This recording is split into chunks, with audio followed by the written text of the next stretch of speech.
Hi friends, நான் கன்னியாகுமரியிலேருந்து கவிதா பேசுகிறேன்.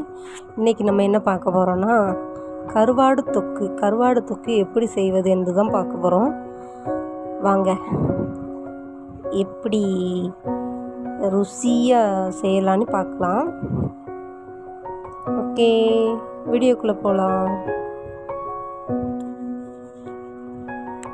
கருவாடு தொக்கு செய்யறதுக்கு என்னென்ன பொருள்னு பார்க்கலாம். வெங்காயம், ஒரு தக்காளி எடுத்திருக்கேன். ஒரு வெங்காயம், ஒரு தக்காளி எடுத்திருக்கேன். 2 பச்சை மிளகாய், ஏன்னா நான் உரப்பு கம்மியாக தான் சேர்த்துப்பேன், ஏன்னா மிளகாய் தூளும் போடுவோம்ல அதனால். அப்புறம் கொஞ்சமாக கருவேப்பிலை, அப்புறம் மீன்ஸ் கருவாடு. இனி நம்ம எப்படி கருவாடு தொக்கு பண்ணலான்னு பார்க்கலாம். ஓகேவா?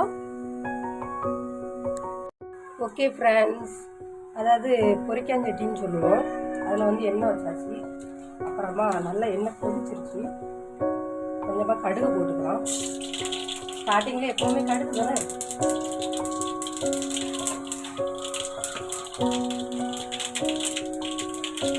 ரெண்டு பேருக்கு மட்டும் ஜீரகம். ஆனால் அந்த கடுகோடு சேர்ந்து வாசமாக இருக்கும். அடுத்தால கருவேப்பிலை போட்டுக்கலாம்.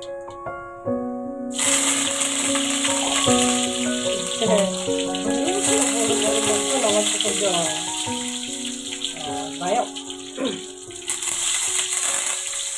ஓகே, கருவேப்பிலையும் பொரிஞ்சிருச்சு.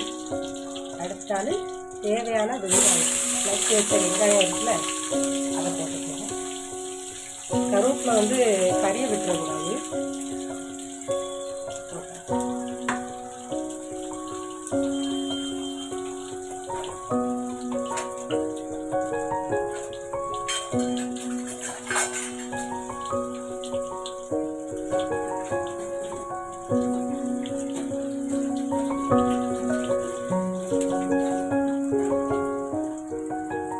எண்ணெய் எப்பவும் போல நார்மலாக வசக்க வைக்கலாம்.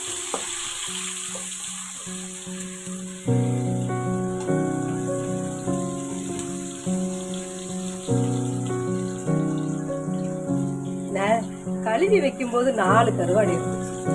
எங்க சியா பொண்ணு கருவாடை சுத்தி சக்சஸ்ஃபுல்லா ஒரு கருவாடை எடுத்துக்கிட்டா.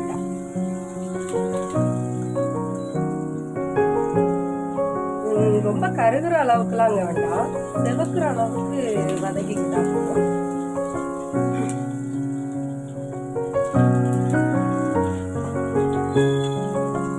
நான் கரண்ட் அடுப்புல செய்வேன். இங்க கேஸ் அடுப்புலனா அதுக்கு தகுந்தால ரொம்ப லோ ஃப்ளேம்லேயே வச்சு செஞ்சுக்கோங்க.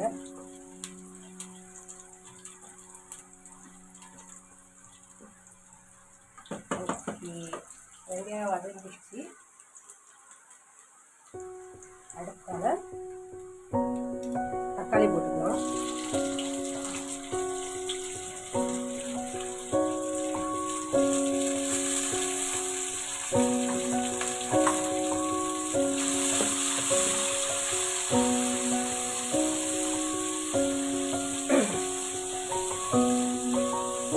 நம்ம தக்காளி வெங்காயம் போடுறோம்ல, அந்த டைம்லே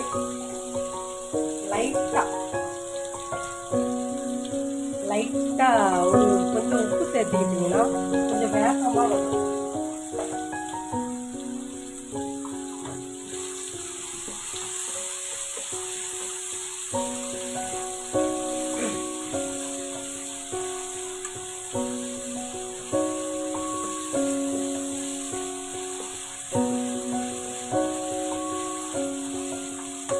கூடவே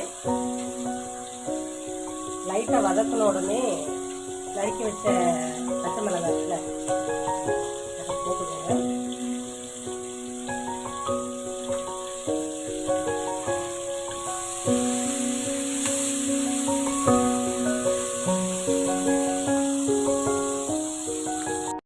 ஃபைனலி வதக்கி முடிச்சிட்டோம். பார்த்தீங்கன்னா தெரியும், நல்லா தோல்லாம் பிரிஞ்சிருச்சு, தக்காளியோட தோல்லாம் பிரிஞ்சிருச்சு. அதனாலே நல்லா வெந்திருக்கும். இனி கருவாடு போட்டுக்கலாம்.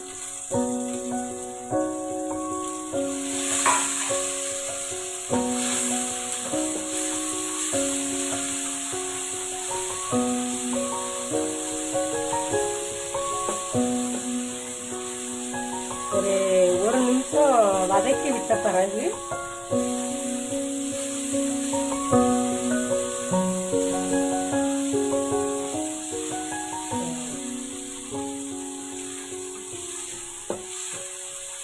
ஒரு நிமிஷம் வதக்கி வச்சு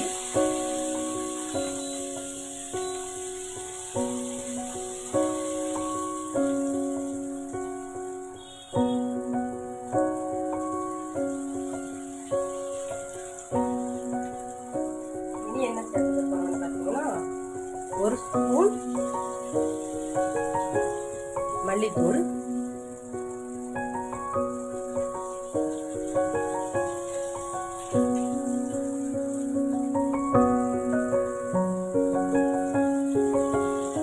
நான் வந்து 3/4 ஸ்பூன் தான் எடுத்திருக்கேன். ஏன்னா வந்து நான் 2 மிளகாய் சேர்த்துருக்கேன், பச்சை மிளகாய். அதனால் ஒரு 3/4 ஸ்பூன் தான் மிளகாத்தூள் எடுத்திருக்கேன்.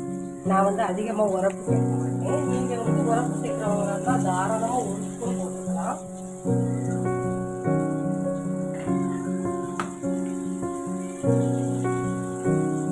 ஒரு 1/4 ஸ்பூன் மஞ்சத்தூள் சேர்த்துக்கோங்க.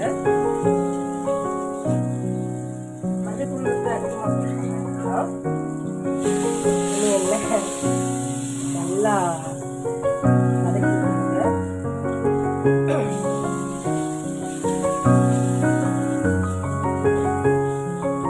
லோ ஃப்ளேமில் வைங்க, ஓகேவா? இதெல்லாம் செய்யும் போது இல்லைன்னா அடியில் பற்றிக்கும்.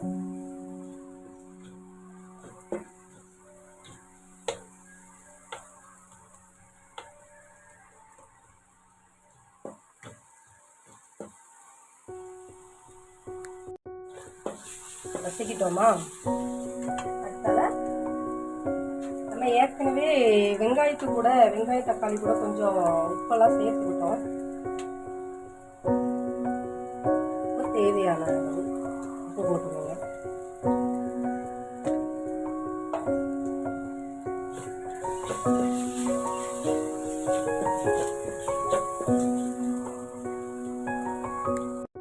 ஓகே, பார்த்தோன்னா கருவாடு சூப்பராக அந்த அழகா உதிர்ந்துருச்சு பாருங்க. கருவாடு உதிர்ந்து அழகாக ரெடி ஆயிடுச்சு. ஓகே, போதும். இதுக்கு மேலெல்லாம் வேக விடாதீங்க, கருந்துடும். ஓகே, ஃபைனலி முடிஞ்சு பாருங்கள் எவ்வளோ அழகாக இருக்குன்ட்டு. இதை வந்து பழையதுன்னு சொல்லுவாங்க, கஞ்சி. அதுக்கு தொட்டுக்கிட்டா செம்ம டேஸ்ட்டாக இருக்கும். அதே போல் சாப்பாடில் பெரட்டி சாப்பிட்டாலும் செம்ம டேஸ்ட்டாக இருக்கும். நம்ம வந்து இதை வந்து கொஞ்சம் எக்ஸ்ட்ராவாக ஆயில் சேர்த்து ஊறுகாய் மாதிரி கூட இன்னும் நல்லா தண்ணியெல்லாம் ஊற்றி பெட்டராக இது பண்ணி அதை ஃப்ரிட்ஜில் ஸ்டோர் பண்ணி வச்சுக்கலாம். ஊறுகாவாக கூட நம்ம நிறைய நாள் வரைக்கும் யூஸ் பண்ணிக்கலாம். இப்படி செய்கிறதே 2 நாள் வரைக்கும் 2-3 நாள் வரைக்கும் கெட்டு போகாது. கொஞ்சம் அதிகமாக ஆயில் ஊற்றி லைட்டாக புளி ஊற்றி இதே மாதிரியே செஞ்சு ஊறுகாய் மாதிரி ஸ்டோர் பண்ணி வச்சுக்கலாம் ஃப்ரிட்ஜில். அது நிறைய நாள் யூஸ் பண்ணிக்கலாம். செம்ம டேஸ்ட்டாக இருக்கும். அழகான கருவாடு தொக்கு ரெடி பண்ணியாச்சு.